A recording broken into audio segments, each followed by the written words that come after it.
पड़ोसी मुल्क भारत का खलाई मिशन चंद्रयान-3 चांद पर उतर गया। चौथा अमेरिका, सोवियत यूनियन और चीन के बाद भारत दुनिया का चौथा मुल्क है जिसने चांद पर सॉफ्ट लैंडिंग की है। आप कुछ इस तरह की ट्रांसफर्स करें नौजवानों के, वहां पे भेजें पढ़ने के लिए, इंडिया से कहें कि हमें अब आपकी मदद चाहिए, ठीक है, तालीम और उसमें जो है आप उनसे मदद लें। क्या ऐसा नहीं होना चाहिए?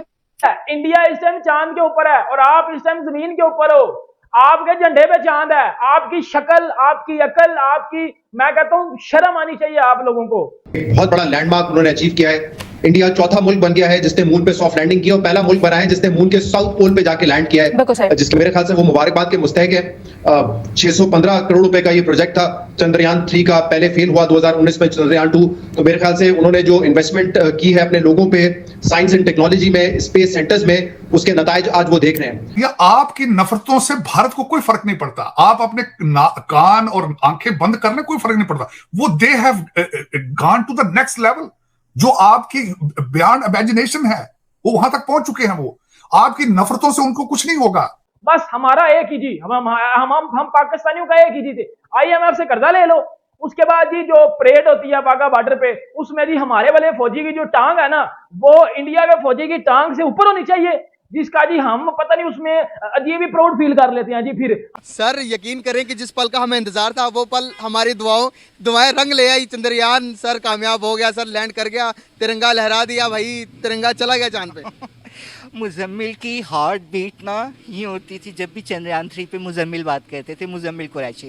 एक सिंबॉलिक अचीवमेंट होती है किसी भी मुल्क के लिए। इससे पहले 3 ताकतवर मुल्क दुनिया में कर चुके हैं, अमेरिका, रूस और चाइना। अब शायद उन्होंने भी थोड़ा एक बैकफुट ले लिया है क्योंकि इस पे पैसा बहुत खर्च होता है टैक्स पेयर का, इसलिए इस पे बाहर ममालिक में तनकीद भी होती है कि इतना पैसा आवाम पे लगाने के बजाय स्पेस रिसर्च में लगाते हैं। बट मेरे ख्याल से बहुत बड़ी अचीवमेंट है। जय हिंद दोस्तों, चंद्रयान 3 सक्सेसफुली लैंड हो चुका है, आप लोगों को पता है, कल शाम को ही। और इसके बाद पूरे दुनिया में सिर्फ और सिर्फ इसरो और भारत की बात हो रही है। आप किसी भी देश की बात कर ले, किसी भी चैनल की बात कर ले जो न्यूज से रिलेटेड है, और उसमें सिर्फ एक ही डिबेट चल रही होगी, चंद्रयान 3 इसरो इतने सस्ते दाम में इतनी इफेक्टिवली कैसे पहुंच गया साउथ पोल पे। पूरी दुनिया नॉर्थ पोल पे बैठी हुई है, इंडिया साउथ पोल पे रिसर्च कर रहा है। और यार एक इकलौता देश है जो साउथ पोल पे पहुंचा, आप लोग को पता है, ठीक है। पूरी पाकिस्तान मीडिया में दहशत मची है कि हम दुनिया को आतंकी सप्लाई करते हैं और दुनिया में दहशतगर्दी फैलाते हैं। और वहीं दूसरी तरफ भारत की बात करें तो दुनिया में नए नए रिसर्च करता है, दुनिया के लिए CEOs बना के देता है, दुनिया के बड़े बड़े पद पे बैठने वाले लोगों को IIT और वगैरह वगैरह से तैयार करके देता है, ठीक है। ये अंतर है यार। देखो, एक हमारे बगल में ही आतंक की फैक्ट्री लगी हुई है कि जहां से हाफिज सईद, मौलाना मसूद अजहर, ठीक है, और ओसामा बिन लादेन, ये सब बंदे बनते हैं। और एक तरफ इंडिया में फैक्ट्री लगी है जहां से चंद्रयान 3 सक्सेसफुली लॉन्च होता है, जहां से गूगल के CEO बनते हैं, ट्विटर के CEO बनते हैं। मतलब ये सब अंतर, ठीक है। और फिर इसके बाद ये कंपैरिजन करने लग जाते हैं अपना इंडिया से। ओ भाई, इंडिया से अगर तुम, वही इंडिया छोड़ो यार, तुम इंडिया के एक छोटे से स्टेट।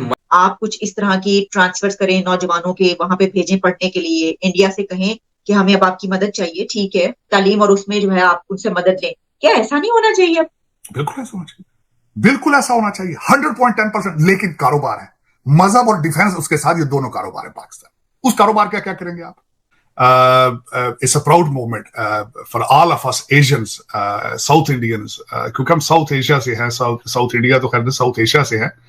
प्राउड मोमेंट है कि हम लोग भी prove we are strong, we are in scientific achievements में। आज मैं समझता हूँ बहुत बड़ी बात है कि भारत ने 4 दुनिया के जो चौथा मुल्क है जो जिसने, और उसमें खास करा लिया, जो मैं ऐड करना चाहूंगा कि जिस जगह पे इसकी लैंडिंग है, इसके जो it was not that easy. उस साइड पे वाटर, पानी का होने का, जिस साइड पे साउथ पोल डार्कर साइड है, वहां रोशनी नहीं है, वहां पे आइस है वहां पे, और वहां पे पहली दफा ये चले चौथे 4 मुल्कों में तो शामिल हो चुके हैं ये, लेकिन ये जहां लैंडिंग है, that is a very unique place जहां पे ये लैंडिंग हुई है। मैं अब इस पे थोड़ा सा ये बताना चाहूंगा इसके भारत को क्या फायदे होंगे। इसको भारत को एक तो देखें, एक तो जो स्पेस की रेस है उसमें उन्होंने अपना लोहा मनवाया है, जिसमें अभी रिसेंटली लूनर 3 जो था रशिया का, वो लैंड नहीं कर सका, वो क्रैश हो चुका है। अमेरिका की टेक्नोलॉजी भी जो है वो उसके ऊपर भी कई दाग आ चुके हैं, उनके कई दफा सैटेलाइट यहां से वो उठ ही नहीं सके। पिछली दफा भी जो सैटेलाइट वो भेजना चाहते थे, नहीं तो फिर बाहर से कुछ उन्होंने मदद हासिल की थी। नासा का बजट कट कर दिया गया, ओबामा साहब ने ऑलमोस्ट नासा को खत्म कर दिया था, और मेरे ख्याल में अब दोबारा नासा फिर उस जगह पे नहीं जा सकेगा क्योंकि अमेरिका इस वक्त जो है वो मैं मर्दे बेमार है बिल्कुल, उनको इकॉनमी भी खराब है, विल भी नहीं है, ख्वाहिश भी नहीं है, कई मसाइल हैं अमेरिका को। इन हालात के अंदर भारत ने जो एक तो साइंटिफिक अचीवमेंट्स में और दूसरा नेशनलिज्म को जो बूस्ट मिला है, जो मैंने देखा है जिस तरीके से मोदी साहब ने साउथ अफ्रीका से उन्होंने इसको खिताब किया, और जितना मैं पिछले एक हफ्ते से देख रहा था भारतीय मीडिया के ऊपर एक जो जज्बाती चीजों, जो सेंटिमेंट्स थे लोगों के, जो उनको नेशनलिज्म का बूस्ट मिलेगा, मैं समझता हूं कि इसके असरात एटलीस्ट 20-25 साल आगे जाएंगे और उनकी ग्रोथ को मजीद इसको आगे जाएगा। देखिए इसकी मिसाल मैं छोटी सी देना चाहूंगा कि वो पहले ही अपना सर्च इंजन बनाने के बारे में सोच रहे हैं, जिस तरह गूगल है, उसके बारे में कंपटीशन कराया जा रहा है भारत के अंदर। अब ये इसकी एक मिसाल है। इस तरह की कई चीजें आएंगी आगे जो भारत को will take it to the next level, to make it पहले मैं हमेशा एक लफ्ज इस्तेमाल करता था, रीजनल सुपर पावर। रीजनल से सुपर पावर से मुराद यह था कि एशिया की पावर, मेरे ख्याल में ये जो चंद्रयान 3 है, it will take them equal to the top level। जिस तरह एक तो इनको इसमें मैं समझता हूँ मजीद नेशंस में बीट मिलेगा, जो पहले भारत इंटरेस्टेड था कि वो सिक्योरिटी काउंसिल में सीट मिलेगी, उसके लिए इसका इम्पैक्ट होगा। और उसके बाद जो भारत की प्रोडक्ट्स हैं दुनिया में जहां जहां जाएंगे उनको बूस्ट मिलेगा, उनकी क्रेडिबिलिटी, उनकी ड्यूरेबिलिटी, उनकी मार्केटिंग पे इनको इसको चीजें होंगी। मैं समझता हूँ ये बहुत बड़ी अचीवमेंट है, बहुत बड़ी अचीवमेंट है।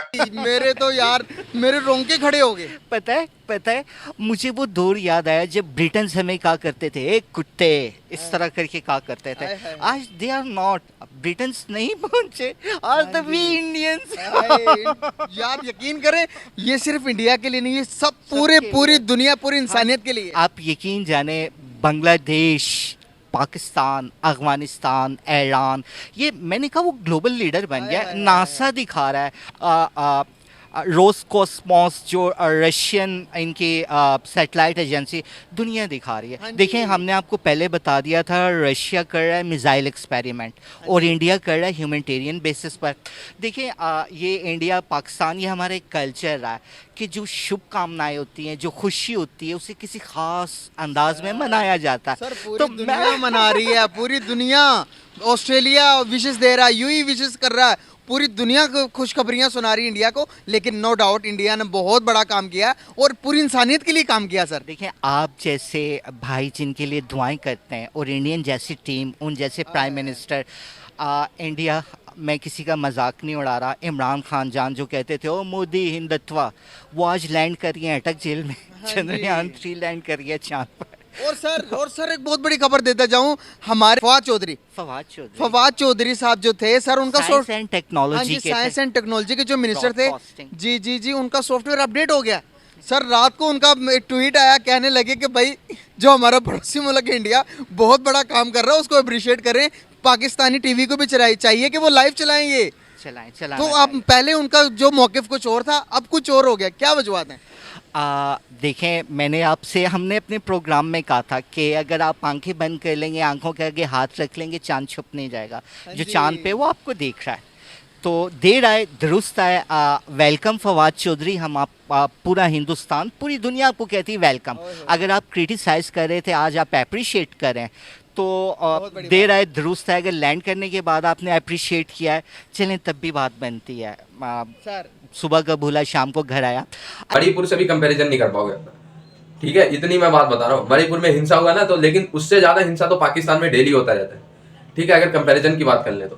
खैर कंपैरिजन की बात क्या ही करें, चंद्रयान 3 ने इतिहास रख दिया। अभी तो दुनिया में कोई ऐसी कंट्री नहीं है जिसके साथ स्पेस में इंडिया का कंपैरिजन हो सके, ठीक है, लिटरली बता रहा हूँ। अगर अमेरिका वगैरह में बंदे कहते हैं ना भाई अमेरिका बहुत आगे है, तो रूस बहुत आगे है, तो भाई अगर आगे होता तो करके दिखाना चाहिए था ना उनको, क्यों नहीं करके दिखा पाए? तो इसका मतलब ये प्रूव होता है कि करंटली स्पेस रिसर्च ऑर्गेनाइजेशन जो इंडिया का है वो वन ऑफ द बेस्ट है, क्योंकि अगर किसी और में ताकत होती तो भाई करके दिखा देते, ठीक है, इसलिए मानना पड़ेगा भाई, ठीक है। और भाई अगर बात करें पाकिस्तान के कुछ पढ़े लिखे लोगों की, ठीक है, तो वो क्या कह रहे हैं, अच्छा ये सफलता पूरे दुनिया की सफलता है, ये नहीं बोल रहे कि इंडिया की सफलता है, ये सफलता पूरे दुनिया की सफलता है और बहुत अच्छा काम किया इंडिया ने। और अब ये जो अपनी शिक्षा है वो उनको हमें भी देना चाहिए, हमें अपने मतलब बच्चों को इंडिया भेजना चाहिए, इंडिया के बच्चों को इधर आके मतलब हमें ट्रेनिंग देनी चाहिए, सिखाना चाहिए, ताकि सबका साथ सबका विकास हो। अच्छा भाई, तो जब आतंकी भेजते हो इंडिया को मारने के लिए, काटने के लिए, तब इंडिया का विकास के बारे में नहीं सोचते हो। ठीक है, आप लोग देख सकते हैं इंट्रो में भी बात करती हैं आलिया जी कि भाई इंडिया को हमें देना चाहिए ऐसी एजुकेशन। तो मैं एक ही सवाल पूछूंगा, आप लोग जवाब देना कि यार जब आतंकी ये लोग भेजते हैं तो इंडिया के विकास को कहाँ भूल जाते हैं ये लोग। ठीक है, जवाब जरूर देना। जुड़े रहे भाई ऐसे वीडियोस के लिए, तब तक के लिए धन्यवाद। जय हिंद।